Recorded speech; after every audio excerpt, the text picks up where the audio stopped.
Thank you, Ohio. I'm so happy, but just for today, so I'm kind of sad.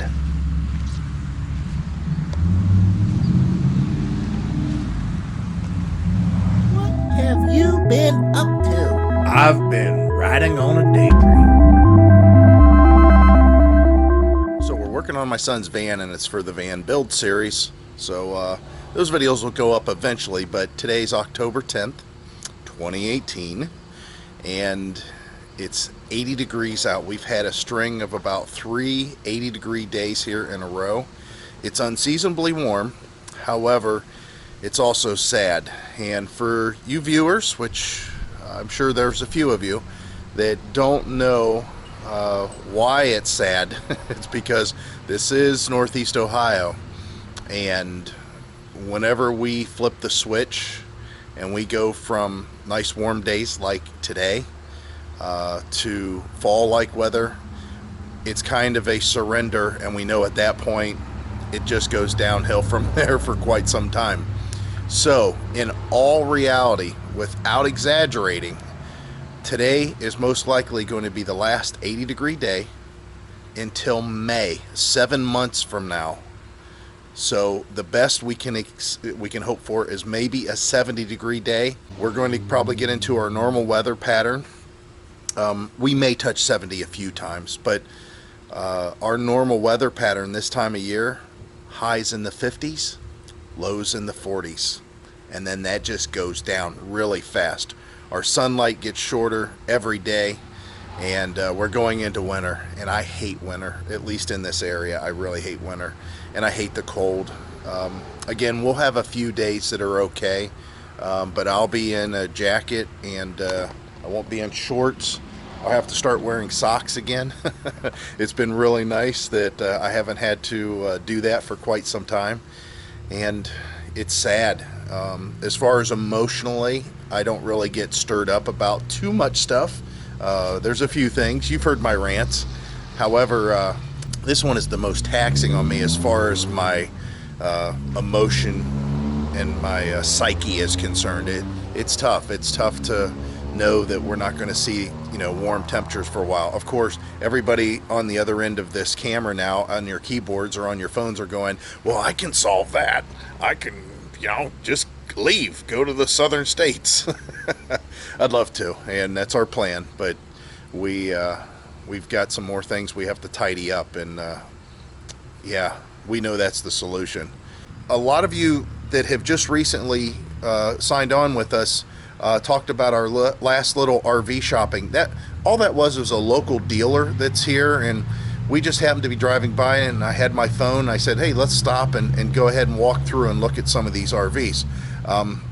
If you guys enjoyed that, which I didn't put a lot of effort into it, but if you enjoyed that video, make sure I created a playlist. Make sure you go through and watch the playlist chronologically of us shopping for RVs, because there was a couple of RV dealers. I mean, we spent an hour worth of RV shopping out there, maybe 2 hours, and I condensed it down as best as possible, but it's very long videos. And if you like to walk through all the RVs, I mean, while they're still relatively new, they're just a couple years old, you might want to do that. All right, I'm chattering too much.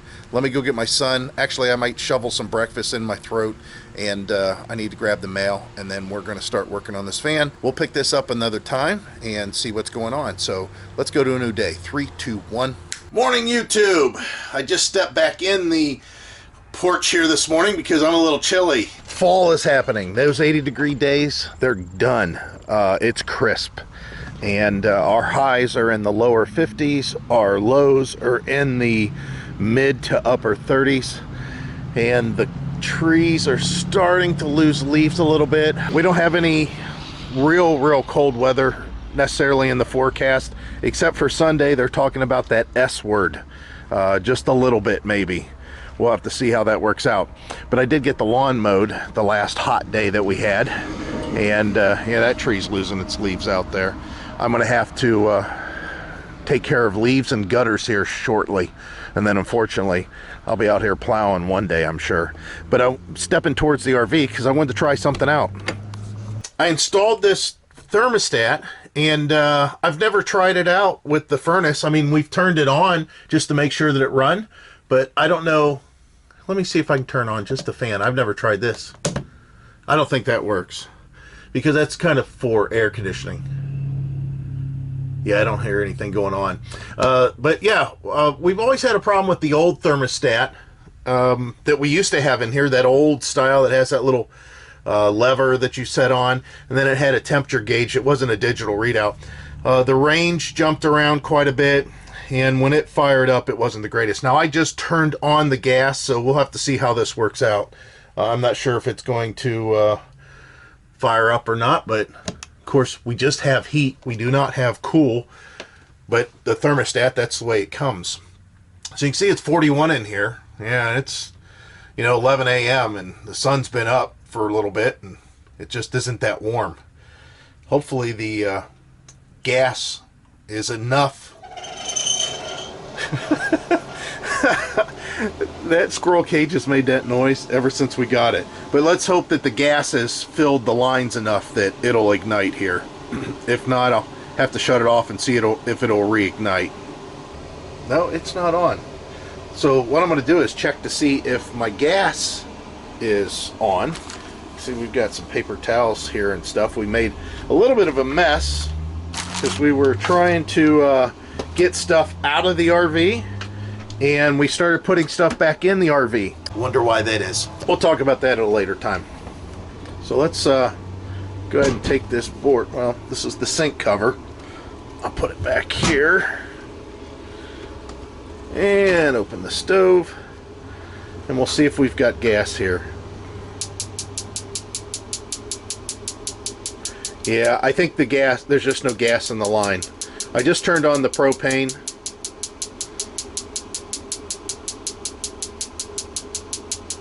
Yeah, there's no gas here.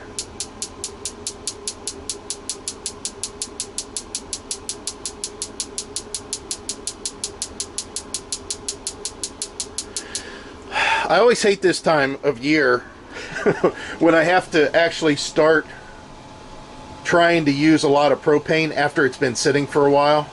So what we'll do is I'm going to turn this furnace back off because it's not going to do anything as long as I've got it turned on with no gas. And I've got to let gas get in here. I still don't even smell gas. I don't even hear it. Let's go fool around with it outside.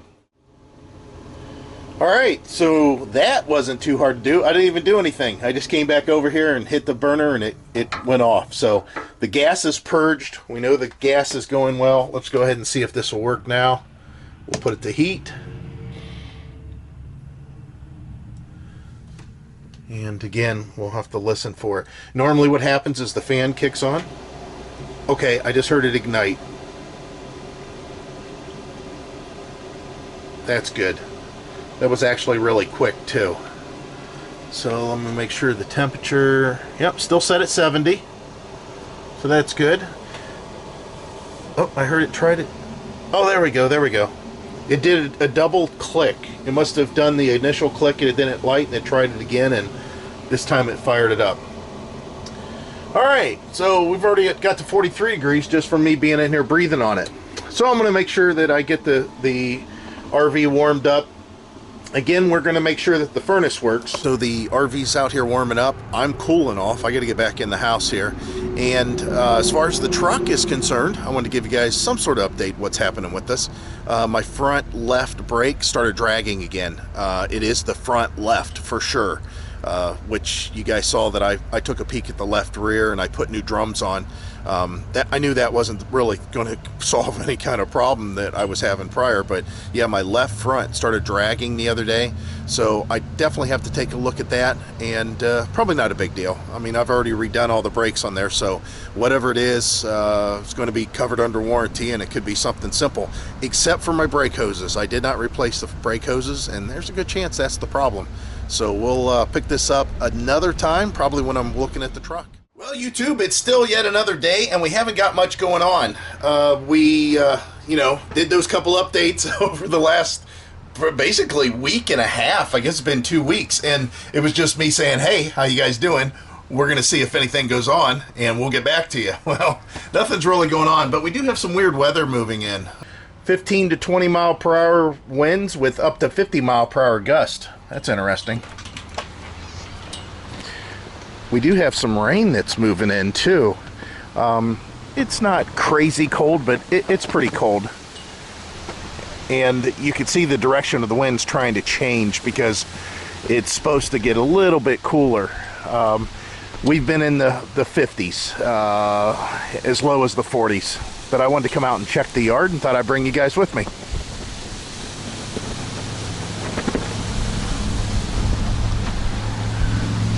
The house is blocking most of this wind right now.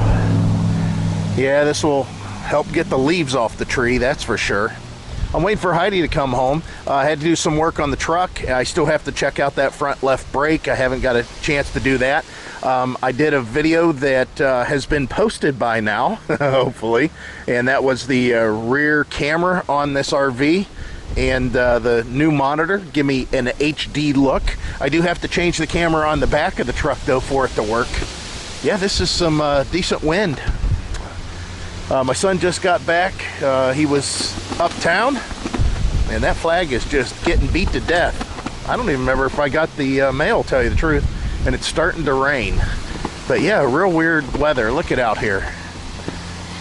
Got sunny skies, got rain, got clouds, we got wind. This is definitely more fall-like, but yeah, you can see there's even a break up there as far as the sun. Well, just wanted to touch base and say we're still alive. We'll have to see how today unfolds. Definitely winter's in the air though. This is probably going to be the last of this little bit of an update video. I put those other clips in with not much going on, and I covered a few days there, but this is up to date. So hopefully that wasn't too boring. I posted a couple of videos, and some of them was going on at that time. I'm not sure. But it's a really nice day considering how bad it could be. We're in the mid-50s, and I had to work on my son's van today. His battery went dead.